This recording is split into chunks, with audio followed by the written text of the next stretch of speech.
Првиот детектиран случај на Омикрон во земјава предизвика паника помеѓу граѓаните.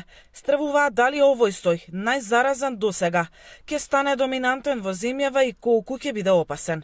Реакциите во јавноста се појави откако вчера здравствените власти објавија дека во приватна лабораторија во Скопје бил детектиран првиот случај на заразен со новата Омикрон мутација. Станува збор за маж кој допатувал од Велика Британија. Тој вирусот го прележал уште во јануари, а бил вакцинирани со 2 дози од производителот Pfizer, но пред 2 дена повторно добил позитивен тест, пошто е потврдено дека е заразен со Омикрон сојот. Според информациите на здравствените власти, пациентот во моментот има лесна клиничка слика и се лекува во изолација во својот дом. Оно што најмногу загрижува е што досегашните анализи покажуваат дека оваа мутација се шири побрзо и може да го заобиколува имунитетот од вакцините. Доказ за тоа и случајот во Македонија.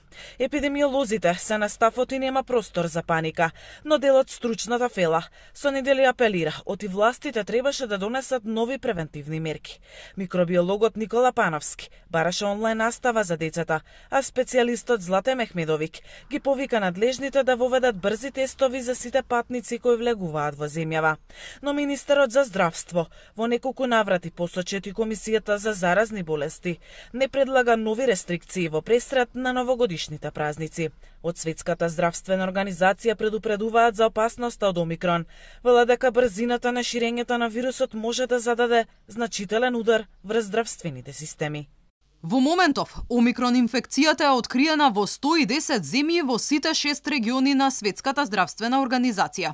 Влијанието на Омикронот врз ранливите популации може да биде значајно, особено во земјите со ниски нивоа на вакцинација. Опасноста од брзо ширење на Омикрон ја потврдува и нискиот процент на вакцинација во Македонија. Иако здравствените власти акцент ставаат на имунизацијата, последните анализи покажуваат дека процентот на вакцинирани граѓани е едва 50%. А дека невакцинираните се најпогодени, покажуваат и анализите. Изминатите 4 месеци во земјата од 66.857 диагностицирани со COVID, дури 67% биле без ни една доза на вакцина. Во истиот период, 79% од оние кои загубиле битката со вирусот не биле вакцинирани.